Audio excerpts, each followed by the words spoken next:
remember we met a doctor as we were carrying the harp in, and he wanted to know what we were there for, and I explained, and he said, "Oh, can you come every day?"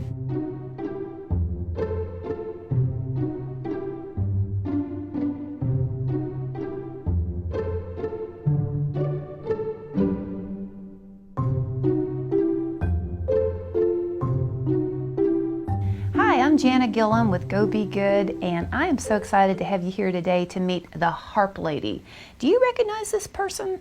If you have potentially been in the hospital at St. Joe's or Baptist Health or even recently Cardinal Hill, you may have encountered her and her lovely harp music, which brings therapy and peace to people. Jan, how in the world did you get started playing the harp? Well, it's something I always wanted to do, but kept putting off until I was 60 years old. Oh my goodness, that's a long time. That's a long dream in the making. Yes, it was a dream. And besides all of that, we were missionaries in the Philippines. And as I was seeking the Lord's will and reading the Psalms, the verses about the harp just kept jumping out and speaking to me. And I said, "Lord, do you really want me to play the harp? If you do, you will have to provide one in this land of guitars in the Philippines. Everybody plays the guitar." Yes, they do. That's true. Well, I read the want ads in the paper and prayed, and within 2 weeks, someone was selling a brand new American harp, Wow. a small harp. Well, I called the man, who turned out to be Japanese and could hardly speak English. And he told me all about the harp, and I thought, this is just too much. Mm-hmm. And I waited a year Wow.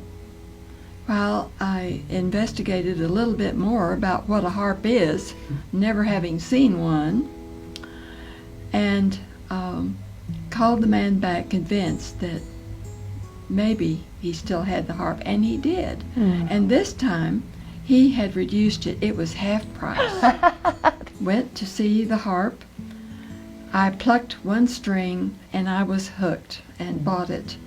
And then I asked this man, who was a famous harpist. I didn't know that, but I asked him if he would teach me. And he had never taught anybody.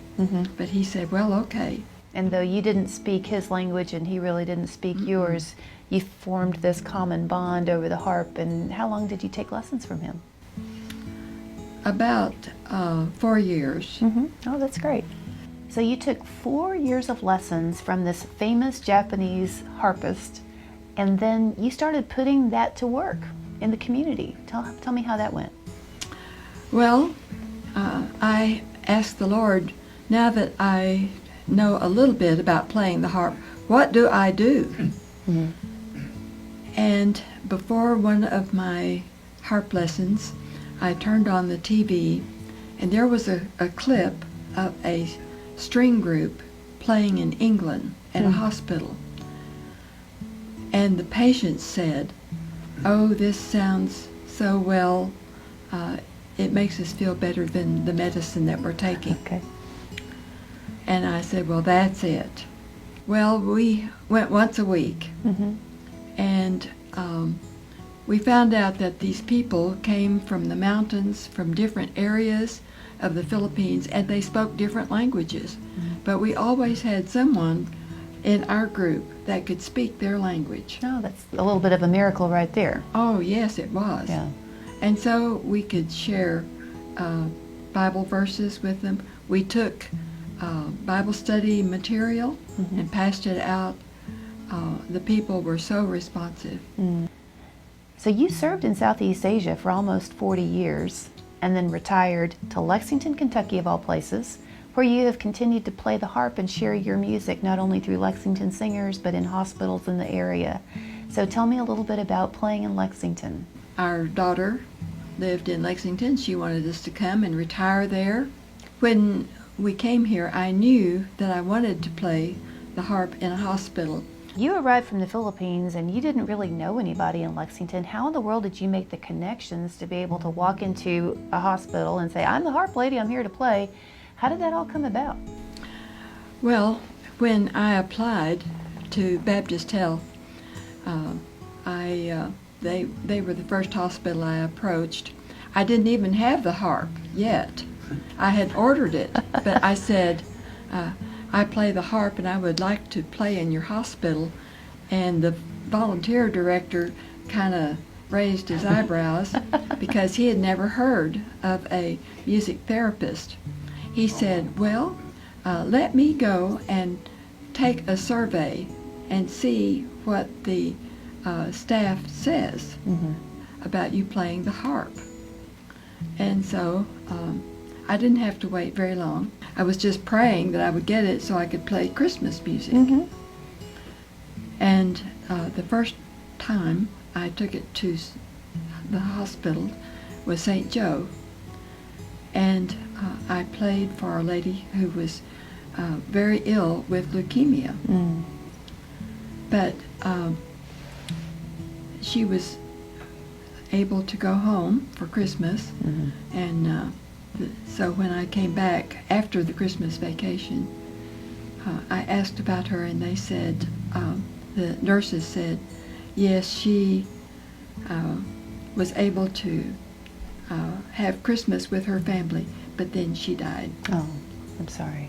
Well, there's something poignant about being in the hospital, especially at Christmas time. And I know that Christmas music for people can really be a way to get some peace and some comfort. And you love Christmas. You've shared with me that's one of your favorite times of the year. And you've written a book that deals with the Christmas story. So tell us a little bit about that. I was always fascinated with the Christmas story. Christmas season is my favorite season of the year. And I always wondered about the shepherds and how they reacted to seeing an angel, actually an angel up in the sky, telling them about the birth of Jesus. I always wondered about filling in the gaps in the story, you know, what happened behind the scenes. There are a lot of nuances to the Christmas story and the situation around Christ's birth that people aren't even aware of, that are actually historically accurate, and they're in the Bible. And I love that that's part of what you've brought out in your book, not only in your research and going to Israel, but some of those surrounding circumstances. For example, the grieving mothers. When King Herod learned that a boy child had been born, he wanted to make sure that child was eradicated. And to do so, he wiped out an entire generation of little boys who were in that age group. And you refer to that in the book, which I think is something very powerful and very meaningful. Yes, in the scripture, there are only a few sentences that describe that. But as a woman, I react to that and feel that there should be a little bit more emphasis because it was such a tragic thing. And I found out in our trip to Israel that there were about 20 babies killed. And so I felt like I should deal with this in the book because people do deal with death, and especially little children or babies. And at the holidays, I mean, there's sometimes an undercurrent that people may be experiencing around you that, you know, everybody's happy on the outside, but there are undercurrents of sorrow that people are experiencing, and I think connecting emotionally with a story can sometimes help release some of that needs to be released, or to name those things that need to be named so that they can, you know, start to be healed. So I really appreciate how you've done that in the book. I love the title. Shepherds find their shepherd. I think that's great, referring to Jesus as the great shepherd. Yes. And it seems to me like this might be a terrific book for somebody to give to someone for a Christmas gift. And I imagine you have a few available. I just happen to have Just have a couple that right you might here. be able to I'd be glad make available. Mail them out to anybody that wants to order We'll one. make sure that the information is available for anyone who would like to order this as a gift. But I love the book. I love the gift that you have given to people your whole life. You married a minister. The two of you went overseas. You served in Southeast Asia for 40 years. You came back to the U.S. You served your community in a volunteer capacity, and you just don't quit. And I find that to be really inspiring, and I'm really proud of you. And the other thing I want to share with everybody is this is my mom. And I'm proud of my daughter. So Merry Christmas from Go Be Good. Go be good like my mom.